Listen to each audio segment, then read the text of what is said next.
Okay, so we're going to try something different today. This is the tale of two grinders. This here is a genuine Makita die grinder, and this is a cheap knockoff. I got it a number of years ago. It just needs some work now. You can see the cord has seen better days, so I wanted to get a new cord. I was looking at it and I thought, well, the strain relief here isn't the greatest. It's kind of crackly and everything.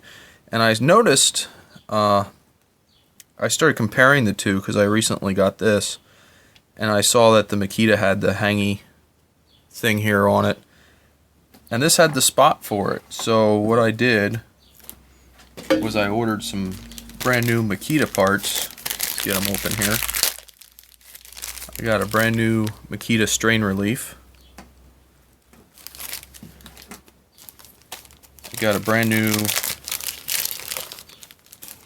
Makita hanger. And I got a brand new Makita cord. I know it's not the same color as the original one, but it's a nice new good tool cord. So I figure we'll put the new cord on this tool and see what we get. Now the other thing with this Chinese knockoff, the collet is not a 1/4 inch collet. It's metric. So I ordered the Makita collet, and it actually seems like it's going to work.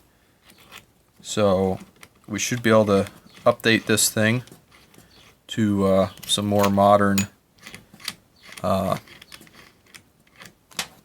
at least more for what we're going to use it for in this shop. I shouldn't say modern. So here we go. The first major difference is the quality of plastic. I mean, you can see this Makita one is a lot nicer, being made in Japan instead of China. But overall, I mean, the copy is pretty thorough. I'll take the screw cap off the Makita here too. You can see these are even a little bit different. Not significantly, but a little bit. Makita's fit and finish is a little nicer. The chuck itself, I mean, the threads cut on this are absolutely beautiful, and these are kind of crusty. So, I can see inside here, and the fan's not even on this tool straight. So, we'll see when we get it open. We might have a few other things to play around with.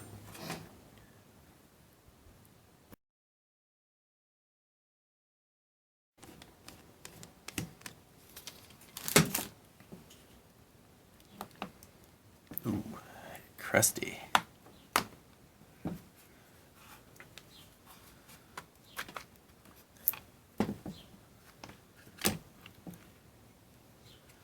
Alright, there we go. There's what lies underneath. I'm not an authority on these types of things, but you can see in the clamshell, that's how they're doing their bearing retention. All the bearings are sitting in the clamshell. 4 spots. Let's see here. This appears to be broken right off the hop.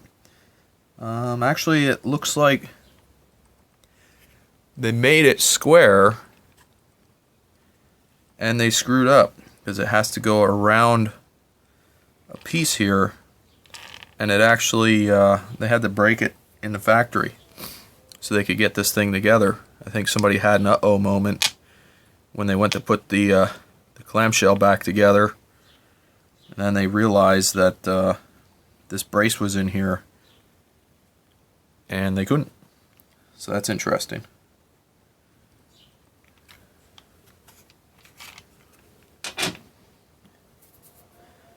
For the fun of it, let's crack the Makita open.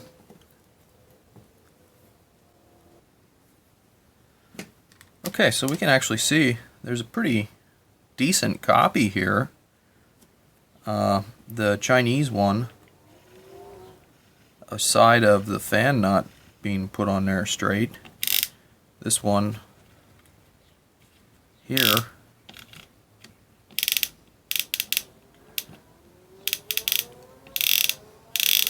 much straighter fan. That's just the brushes not seated exactly proper. But you can see they have a a O-ring here to try and help seal this bearing, which is interesting. And here they do not. But interestingly, they have the groove in here. So that's something that you could probably also add. It appears as though they may have considered doing something like that here as well for this O-ring or for this bearing.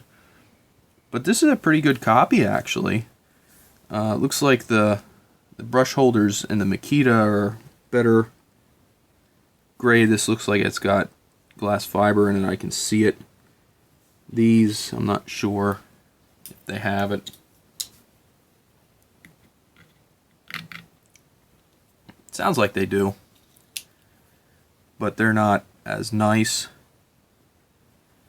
This does appear.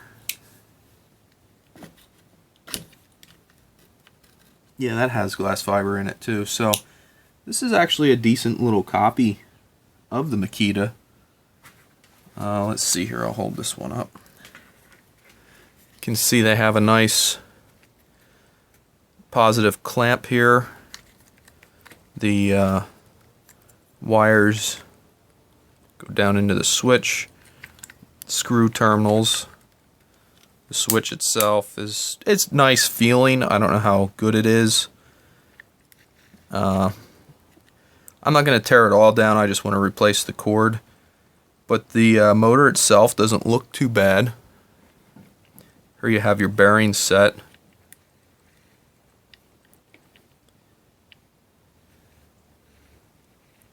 It's a pretty nice, decent copy, actually.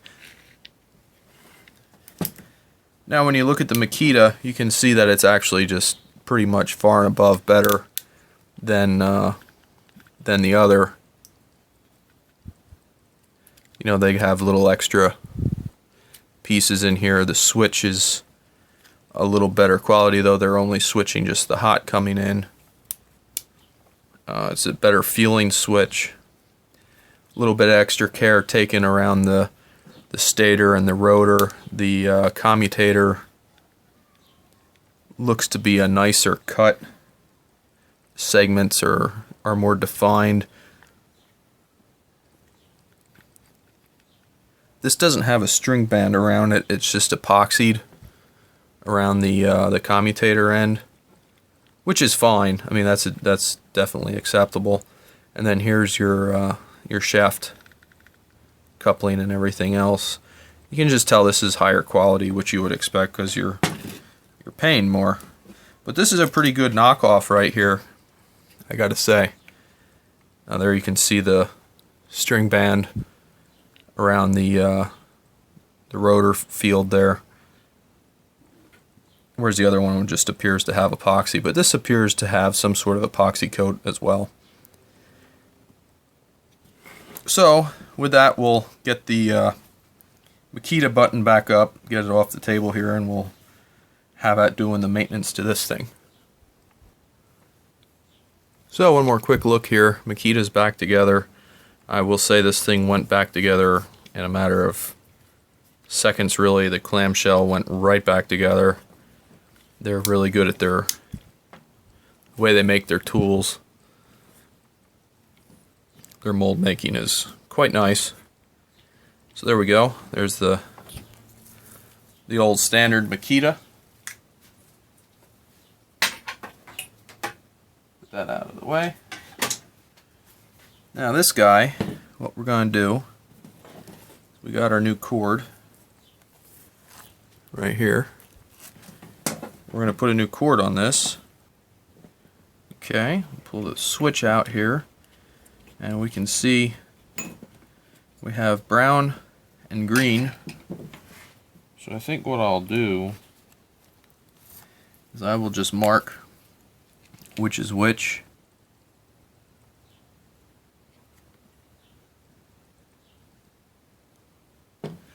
Brown should be the hot, green should be the neutral, but we'll just double check that with a meter once we take this apart, and we'll see what we get. We want to make sure we hook it up correctly.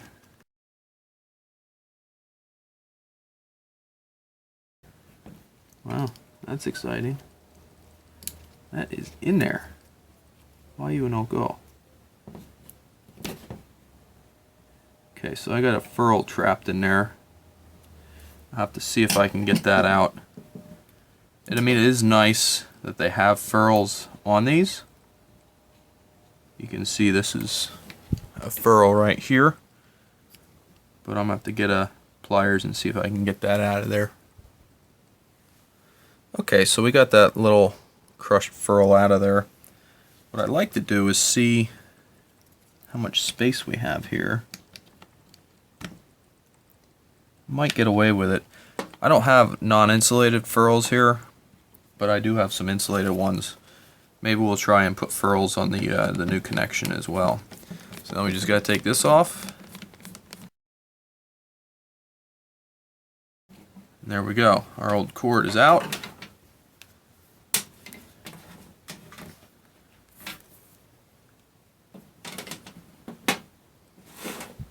Now we can check the insulation on it. We'll move this out of the way. Check our polarity. What we have here is the Klein ET600. You might remember it from such hit videos as Klein ET600 video and testing a motor with Klein ET600. So it's the triumphant return of the Klein ET600, and we're going to come back through here and just do a continuity test. Test our meter, make sure it works. We're going to clamp this onto the brown, and it should be the non-polarized connection, but hey, maybe I'm wrong. Guess I'm wrong. That is the polarized connection, which is the neutral. And then just to verify,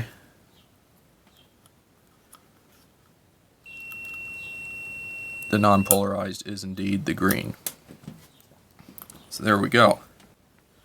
Okay, so now we know which one of these was which. The brown was the neutral. We'll make a note of that here. Brown, neutral, and green is the hot.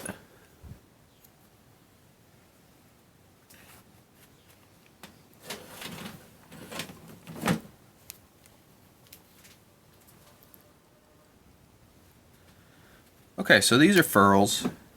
This is a furl crimper right here. There we go, there's a better side of it. And this will do 23 to 10 gauge, and all it does is close on the furl when you crimp. So there's different sizes here. This is the 16, the gauge of this. So we'll take 2 of these, get this out of here.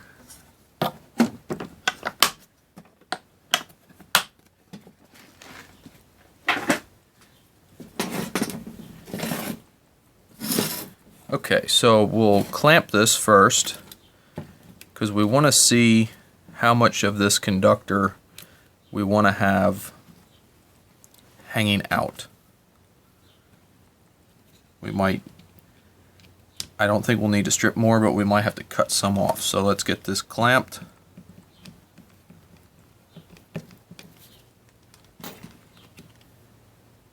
Let's put our boot on first, shall we? Let's not forget that.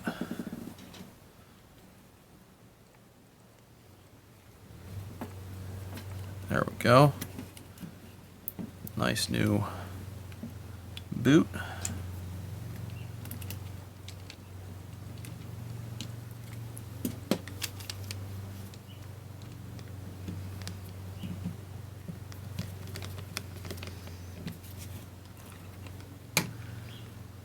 Always kind of double check yourself in your head. Would have forgot the boot there. Would have been a little frustrating. Wouldn't have been the end of the world. Just go back and put it on, but always double check yourself. Nothing wrong with that. Okay, there we go. So, now we got these in.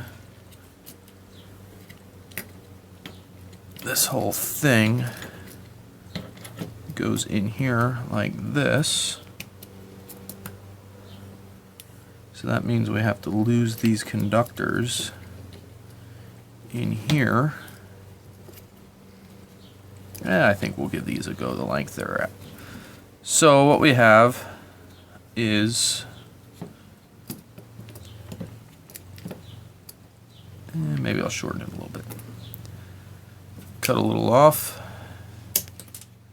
We'll restrip it. There we go. Put a little twist in them. It makes it a little easier to get the furls on. You don't want to get too crazy. You want a fairly linear, pull your fingers off as you're twisting. You can see this one, that wouldn't work. These have a, you're not going to be able to see it, but they're kind of set up like a funnel inside.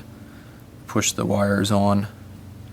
I'm a little short here. You want to see the conductor right at the top, but I know this switch isn't overly deep and I might have to cut this down anyway. So now you just take your furl crimper, put it on there, butt it up against the back here, and you squeeze, and there you go. Furl's crimped on, doesn't come off. So now the other one we cut to about the same length. Restrip. That one I did a little bit longer. Let's see how we do with that one. Oh, got a stray hair there. About the same. That's alright. There we go. Put that it's flush in the back. Squeeze that. And there we go. That's got a furl on it. So now we should be able to take white to brown. You can see, oh, no, it does go all the way in. So we'll go with that. I was a little worried that these wouldn't go in all the way, but it appears as though they're gonna.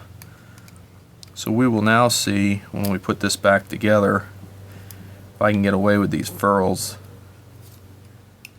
I'm a little worried about the insulator hanging down, getting into the housing, but we'll see if we can clear. You don't need to kill the set screws, but the nice thing about the furl is the set screws tightening the furl itself and not the strands, so it's a better connection. Okay, so try and get a little pre-bend going in these so we can get them down in, and we'll try and work these down in. Looks like it's gonna work out. Got these other wires here. While we're in here, let's just make sure that these are tight. Yeah, they're snug. Yep. I don't think I'm gonna mess with the fan. It's not straight. It's running cattywampus, but I can't really move it, so I think it's fine the way it is.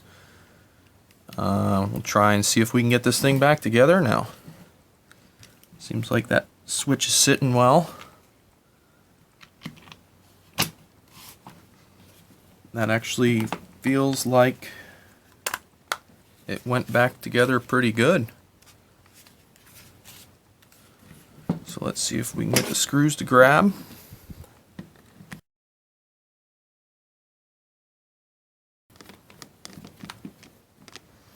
There we go.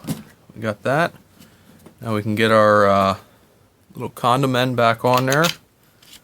Turn that. It's quarter turn. We can put our new, actually 1/4 inch collet in there. You can see that fits nicely in there. And we'll put the old retaining nut back on. Everything feels free, which is good.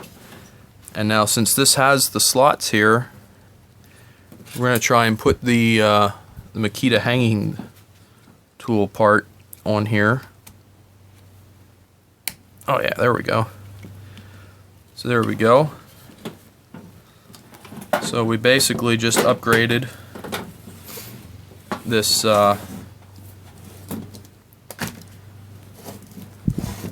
Chinese die grinder to better cord, 1/4-inch collet. We got the parts for it, and we put the hanging attachment on there. So I guess the only thing left to do is I'm going to take this off so it doesn't go flying. Take that apart. We'll see if it runs. Alright, we're plugged in. What do you think? Is it going to work?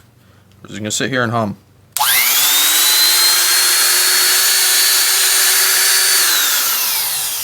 Alright, we tricked another one out of it. It's actually a pretty nice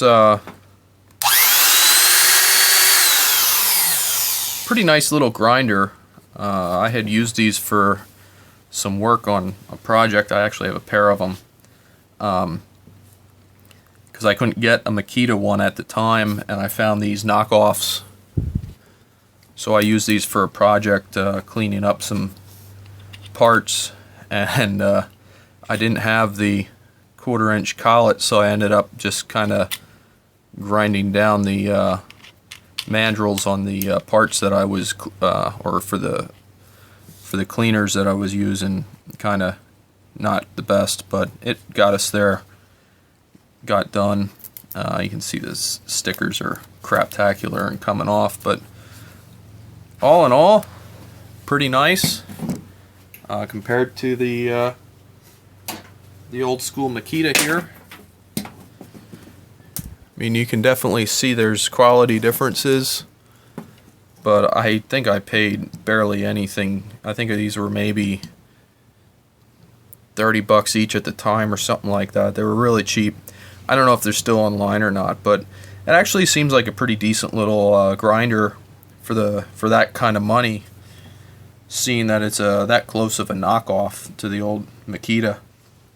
So and with this little upgrade, the cord, now we have a good cord on it. We have the extra hanging deal, and we actually have a legit 1/4-inch collet. So I was really happy that I was able to get a 1/4-inch collet in this thing, because then we have, well, a good grinder moving forward. That's able to get used for a whole bunch of different projects here in the shop. So there we go, just a quick little fix-up video of an old tool, and I thought it'd be interesting to see the difference between a legit and a non-legit knockoff, in between, you know, differences. So there we go. Hope you enjoyed. Okay, so I was just about ready to walk away from the camera when I heard some sort of screaming. I don't know how you managed to do that, but yeah, we can actually check if the RPMs are the same on these two, because we have this, a hand tachometer. You might remember this from such hit videos as how to measure rotary oscillations. So what we'll do is, this is a infrared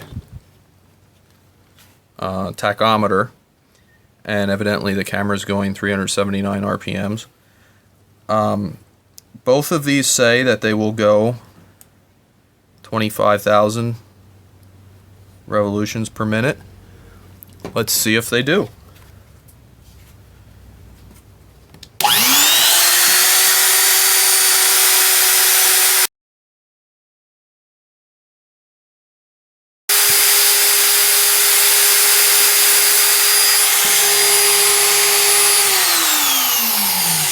Okay, so that one, yeah, sorry about the glare, hold your head a little different.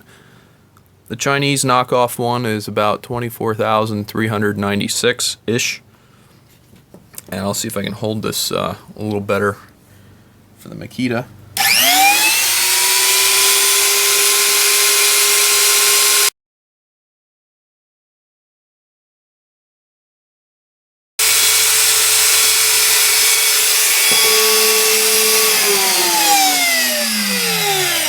Okay, so we could see there that the Makita actually goes quite a bit faster at 26,000 and change RPMs. Not surprising, really. The Makita has a better motor and everything else in it. But really, the cheap knockoff, not too bad. So, yeah, there we go.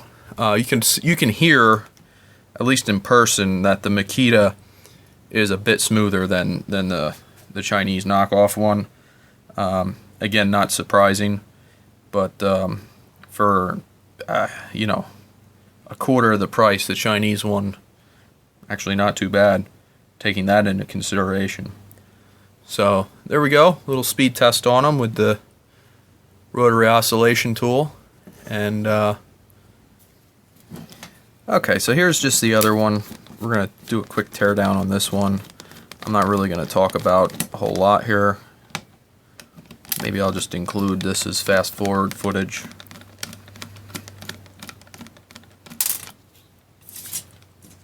Don't lose these nuts.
Now we're done. Thanks for watching.